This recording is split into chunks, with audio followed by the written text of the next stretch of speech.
tere kõigile, mina olen Maicel Astur ja te olete vaatamas Asturi astroloogiat.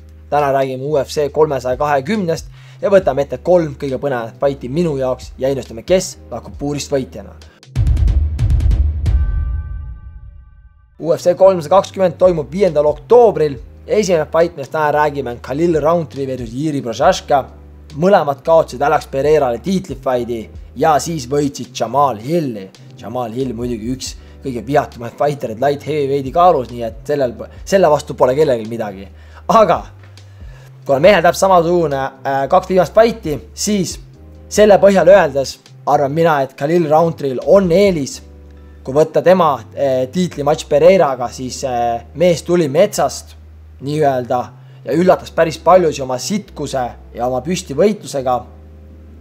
Pani Pereira päris ebamugavasse olukorda, kus Pereira pidi kohanema ja tõsiselt pingutama, et see fight ümber pöörata.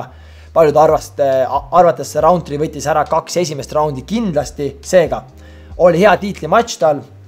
Jiri jällegi on siuke omamoodi mees.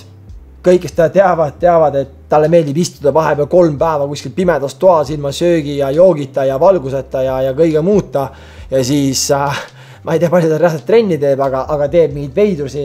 Igatahes peale Pereira kaotust tegi jälle mees muutuse, võttis endale korraku tiimi ümber, hakkas tegema korraku ettevalmistust ja Jamal Hilli vastu näitas, et pigem on toiminud. Stiililiselt kumbki mees ei lähe maadlema väga, pigem tuleb see püstivõitluse sõda ja vaates Khalil Rountree püstivõitluse tai-boksi tausta ja tiimi, kelle ta endal sisse on toonud, siis usun, et võidab Khalil Rountree otsusega.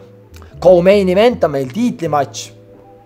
Võimas Merab Dvalishvili versus Cory Sandhagen.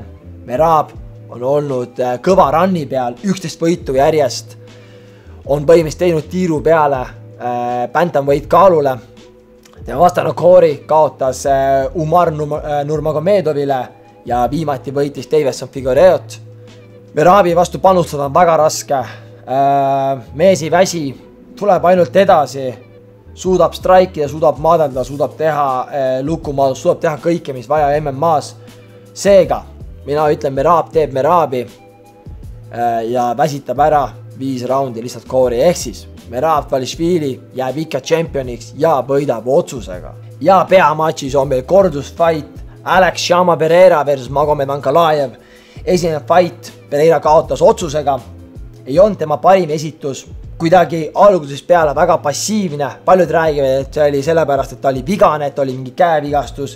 Paljud räägivad, et mees ei olnud piisavalt fookuses ettevalmistuse ajal. Reisis ringi, nautis oma raha, feimi, tähelepanu kõike, mis see sportal on andnud. Aga äkki lihtsalt Ankalaev oligi nii palju parem. Mina ise pigem kaldun ka arvama, et Pereira ei olnud enda parimas vormis. Ei olnud piisavalt fookuses, seda oli näha natuke ta strikingus. Maaduskaitse oli tal väga hea, Ankalaev ei suutnud teda maha viia, sest et me kõik teame, et Dagestani maaded on väga tugevad, fighterid üleüldse. Aga nüüd on Pereira teinud väga tugeva ettevalmistuse Ameerikas Glover Teixeira käe all, seega mina usun, et me näeme näljast Pereira, kes tahab oma tiitlit tagasi saada ja panna võib-olla ka hea lõpp siis karjäärile. Mina ütlen, et uueks championiks tuleb Alex Pereira ja võidab otsusega. Ja siin see on. Need on minu UFC 320 ennustused. Ehk siis ütlen, Khalil Rountree võidab otsusega, Merab Dvalishvili võidab otsusega ja jääb ikka championiks ja Alex Shama Pereira tuleb uueks championiks. Mina paneks oma panused neile 3 fighterile. Aitäh kõigile vaatamast, jätke kommentaarides, mis teie arvate ja näeme järgmises episoodis Asturi astroloogiaga.